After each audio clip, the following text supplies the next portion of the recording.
Hello friends, आपका अपना channel IQpedia में स्वागत है। दोस्तों, Bihar range officer of forest जो कि 17 जनवरी 2021 को होने वाला है, अभी से लगभग 40 दिन का टाइम बचा हुआ है। उसके लिए हम एक स्ट्रेटजी लेकर के आए हैं।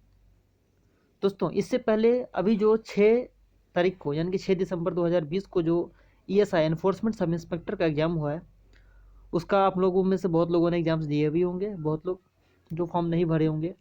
उनके लिए मैं बता दूं कि जो जो क्वेश्चन का जो लेवल था वो आपने देखा होगा कि इजी टू मॉडरेट था, नहीं बहुत ज़्यादा टफ था, नहीं बहुत ज़्यादा इजी था। ठीक है, अब इसमें ये था कि कुछ क्वेश्चंस बहुत इजी थे, लगभग 50%, और जो 50 से 25% यानी 75% तक जो 25 क्वेश्चन करीब थे वो मॉडरेट लेवल के थे, और 20 से 25 क्वेश्चन जो थे वो हार्ड थे।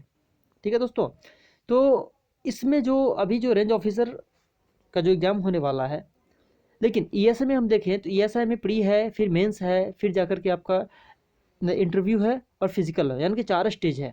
लेकिन जो रेंज ऑफिसर ऑफ फॉरेस्ट है, इसमें सिंगल एग्जाम्स होंगे आपके, जो यही सिंगल एग्जाम होगा जिसमें 2 पेपर्स होंगे, हिंदी और GS का। ठीक है, तो इसमें सिंगल एग्जाम्स होंगे, उसके बाद आपका इंटरव्यू होगा जो कि 50 नंबर का होगा, फिर जाकर के आपका जो फिजिकल यानी कि जो आपको 25 किलोमीटर 4 घंटे में जो चलना है, चल के कंप्लीट करना है। तो सिर्फ इसमें जो एक एग्जाम्स होंगे, तो आप जानते हैं कि सिर्फ एक एग्जाम से तो ऑब्वियस सी बात है कट ऑफ भी हाई जाएगी। तो हमको उसी बेस पे तैयारी करनी, प्रिपरेशन करनी है, ताकि कट ऑफ से ज़्यादा नंबर हम कैसे लेकर के आएँ कि हमारा मेरिट में, यानी कि जो मार्क्स होंगे रिटर्न का वो और इंटरव्यू के मार्क्स मिला करके हमारा मेरिट बन जाए। तो इसको हम लेकर के आए हैं 40 डेज़ का स्ट्रेटजी। तो देखते हैं क्या है। तो दोस्तों, अभी जो हमने इन्फोर्समेंट सब इंस्पेक्टर का देखा, उसमें सिलेबस में मैथ्स और रीजनिंग का नहीं था। इससे पहले जो बिहार दरोगा का प्री जो दिसंबर में हुआ था, उसमें भी जो दिसंबर 2019 में हुआ था, उसमें भी मैथ्स और रीजनिंग का सिलेबस नहीं था। फिर भी दोनों एग्जाम्स में 5-5 क्वेश्चंस मैथ्स के पूछ दिए गए थे प्रीलिम्स में। ठीक है, लेकिन अभी जो हम ये रेंज ऑफिसर में देख रहे हैं, इसमें सिलेबस में गिवन है कि मैथ्स रीजनिंग आएंगे, करंट अफेयर्स आएंगे, हिस्ट्री, ज्योग्राफी, पॉलिटी, साइंस और बाकी जो भी जनरल नॉलेज के क्वेश्चन होते हैं वो आएंगे, यानी कि सारे टॉपिक्स को इसमें कवर किया गया है। ठीक है दोस्तों, तो हम ये देखते हैं, हम लेकर के चलेंगे कि किस टॉपिक से कितना क्वेश्चन आएंगे। सबसे पहले हम ये देखेंगे दोस्तों, आते हैं सबसे पहले मैथ्स और रीजनिंग पे। मैथ्स और रीजनिंग के, मैथ्स प्लस रीजनिंग दोनों मिला के कम से कम आपको 15 से 20 क्वेश्चन आपको यहाँ से देखने को मिलेंगे। 15 से 20 क्वेश्चन मैथ्स रीजनिंग से आ जाएंगे।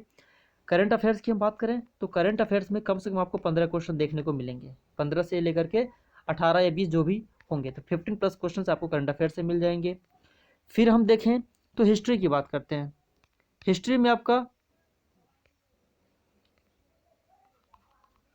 यहाँ भी कम से कम आपको 15 क्वेश्चन देखने को मिलेंगे, 15 से प्लस ही होंगे, कम नहीं होने का चांस है। ज्योग्राफी की बात करें प्लस एनवायरनमेंट, ये दोनों मिला करके आपको 12 से 15 क्वेश्चन यहाँ से आएंगे। 12 से 15, 12 to 15 क्वेश्चन ज्योग्राफी और एनवायरनमेंट को मिला करके। उसके बाद बात करें हम पॉलिटी की, तो पॉलिटी से जो क्वेश्चन आएंगे आपके 12 क्वेश्चन, यानी कि 10 से 12 क्वेश्चन के अराउंड रहेंगे। हाँ, आते हैं साइंस की बात करते हैं। तो साइंस में जो आपके होंगे क्वेश्चन, साइंस में फिजिक्स, केमिस्ट्री, बायोलॉजी, इन दोनों से, फिजिक्स, केमिस्ट्री और बायो तीनों से मिला करके आपको कम से कम 15 से 18 क्वेश्चन, 20 भी जा सकता है, लेकिन कम से कम 15 क्वेश्चन तो आपको मिलेंगे ही मिलेंगे। ठीक है दोस्तों, तो 15 से 18 क्वेश्चन ये, तो टोटल मिलाकर के अगर हम देखें तो 90 के अराउंड, यानी कि 85 प्लस ही क्वेश्चन इतने टॉपिक्स से आएंगे। ठीक है, और बाकी जो क्वेश्चन होंगे मिसलेनियस, जैसे हो गया वर्ल्ड ज्योग्राफी, हो गया आपका कंट्री कैपिटल्स होंगे, आपके करेंसीज हो गए, इंपॉर्टेंट डेज हो गए, बुक्स एंड ऑथर्स हो गए, तो ये सब टॉपिक से 10 से 15 क्वेश्चंस आते हैं। जैसे अभी हमने एनफोर्समेंट में देखा कि अराउंड 15 क्वेश्चंस इसमें थे, मिसलेनियस से पूछ के थे। ठीक है, 15 क्वेश्चन मिसलेनियस से आए थे, तो इसी के बेस पर 10 से 15 क्वेश्चन यहाँ भी आपको देखने को मिल सकता है। ठीक है दोस्तों, तो अभी जो हमने देखा कि इसमें जो इंपॉर्टेंट टॉपिक से कितने क्वेश्चंस आ गए।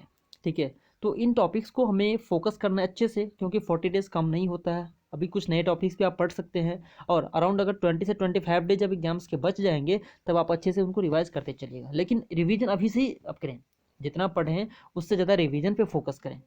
रही बात हिस्ट्री की, अगर हम करें तो हिस्ट्री में हम जानते हैं कि 3 सेक्शंस होते हैं, एंशिएंट हो गया, मिडेवल हो गया और मॉडर्न हो गया। तो मॉडर्न मॉडर्न से अगर मान लीजिए 15 से 20 क्वेश्चन अगर हिस्ट्री से आता है, 15 क्वेश्चन आता है तो कम से कम आपको 7 से 8 क्वेश्चन आपको मॉडर्न से देखने को मिल जाएगा, 3 से 4 आपको मिडेबल से, और एंशिएंट से भी आपको 3 से 4 क्वेश्चन देखने को मिल जाएंगे। ठीक है, तो आपको मॉडर्न पे ज़्यादा फोकस करना है, और एंशिएंट और मिडेबल को उसके मॉडर्न के कंपैरिजन में थोड़ा कम भी करेंगे तो चलेगा। ठीक है, उसके बाद हम आते हैं ज्योग्राफी में। तो ज्योग्राफी में इंडियन ज्योग्राफी तो मोस्ट इंपॉर्टेंट है, वहाँ से मैक्सिमम क्वेश्चंस आपको आ जाते हैं ज्योग्राफी से। ठीक है, तो इंडियन ज्योग्राफी से आपको करना है मेन रूप से अच्छे से, और वर्ल्ड ज्योग्राफी के कुछ इंपॉर्टेंट टॉपिक्स हैं उसको आपको कर लेना है। उसके बाद आते हैं, अगर हम साइंस की बात करें, साइंस में बायोलॉजी से ज़्यादा क्वेश्चन पूछा जा रहा है। जैसे कोई फिक्स नहीं रहता है कि बायोलॉजी, फिजिक्स और केमिस्ट्री में किस में ज़्यादा आएगा, लेकिन नॉर्मली देखें तो बायो से ज़्यादा होता है, फिर सेकंड में फिजिक्स, और फिर केमिस्ट्री से क्वेश्चंस आते हैं। ठीक है दोस्तों, तो इन टॉपिक्स को आप अच्छे से करें।